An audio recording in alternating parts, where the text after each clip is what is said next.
प्रधानमंत्री नरेंद्र मोदी आज रायगढ़ जिले के कोटतराई आएंगे। 70 दिनों के अंदर प्रधानमंत्री नरेंद्र मोदी का छत्तीसगढ़ में ये दूसरा दौरा है। ऐसे में उनका ये प्रवास छत्तीसगढ़ बीजेपी के लिए संजीवनी बूटी से कम नहीं है। एक तरफ दंतेवाड़ा से शुरू हुई बीजेपी की परिवर्तन यात्रा से भाजपाइयों का मनोबल बढ़ा हुआ है, वहीं आज पीएम मोदी दूसरी बार भाजपा कार्यकर्ताओं में जोश भरेंगे। मिशन 2023 के चुनावी रण में 90 विधानसभा सीटों पर जीत के लिए उनका हौसला बढ़ाएंगे। इस दौरान छत्तीसगढ़ वासियों को क्या क्या सौगात पीएम देने वाले हैं, आज इस रिपोर्ट में बात होगी। जय जोहार छत्तीसगढ़ तक में आपका बहुत स्वागत है। मैं हूं आपके साथ पूजा शर्मा। पीएम मोदी की ये सभा छत्तीसगढ़ बीजेपी के लिए बेहद खास मानी जा रही है। बीजेपी इस बार पूरी तरह जीत की तैयारी के लिए हर तरह की रणनीति अपना रही है। इसी कड़ी में प्रधानमंत्री का दौरा भी बेहद अहम माना जा रहा है।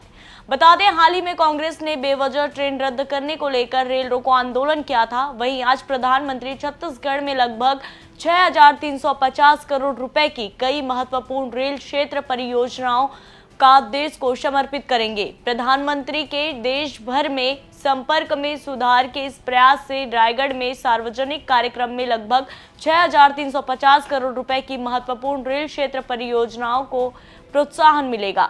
इन परियोजनाओं में चांपा से जामगा के बीच तीसरी रेल लाइन, पेंड्रा रोड से अनूपपुर के बीच तीसरी रेल लाइन और अन्य परियोजनाएं शामिल है। रेल परियोजनाएं क्षेत्र में यात्रियों की आवाजाही के साथ साथ माल ढुलाई को सुविधाजनक बनाकर सामाजिक आर्थिक विकास को गति प्रदान करेगी। चांपा और जामगा रेलखंड के बीच 98 किलोमीटर लंबी तीसरी रेल लाइन का निर्माण करीब 7,996 करोड़ रुपए की लागत से किया गया है। नई रेल लाइनों के क्षेत्र में कनेक्टिविटी में सुधार होगा और पर्यटन और रोजगार दोनों के अवसरों में वृद्धि होगी। चांपा से जामगा के बीच इस पूरे क्षेत्र में रोजगार की अपार संभावनाएं हैं, जिसका लाभ इस लाइन के बनने से क्षेत्र के लोगों को मिलेगा। कोसा, कांसा और कंचन की नगरी कहे जाने वाले चांपा के कोसा सिल्क कारीगरों को नए बाजार से जुड़ने का अवसर प्राप्त होगा।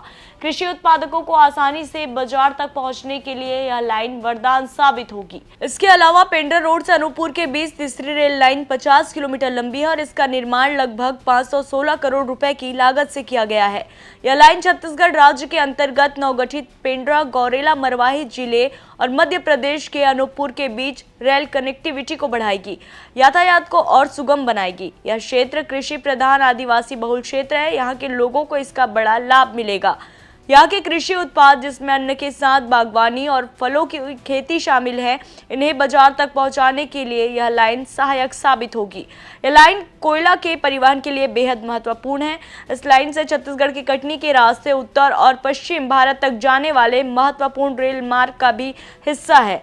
यह क्षेत्र अपनी धार्मिक और मनोरम प्राकृतिक पर्यटन स्थलों के लिए काफी प्रसिद्ध है। इसके अलावा पीएम नरेंद्र मोदी प्रधानमंत्री आयुष्मान भारत स्वास्थ्य अधोसंरचना मिशन के तहत कुल 210 करोड़ रुपए की लागत से दुर्ग, कोंडागांव, राजनांदगांव, गरियाबंद, जशपुर, सूरजपुर, सरगुजा, बस्तर और रायगढ़ जिलों में 9 क्रिटिकल केयर ब्लॉकों का निर्माण की आधारशिला भी रखेंगे। इधर प्रधानमंत्री नरेंद्र मोदी के छत्तीसगढ़ दौरे को लेकर उप मुख्यमंत्री टी.एस. सिंहदेव ने भी बड़ा बयान दिया है। उन्होंने क्या कुछ कहा, आइए आपको सुनाते हैं। होता क्या है कि प्रधानमंत्री जी को तो छत्तीसगढ़ में काम करना नहीं, 5 साल हो गए, वो एक बार भी नहीं आए होंगे तो एक आध बार आए और चले गए।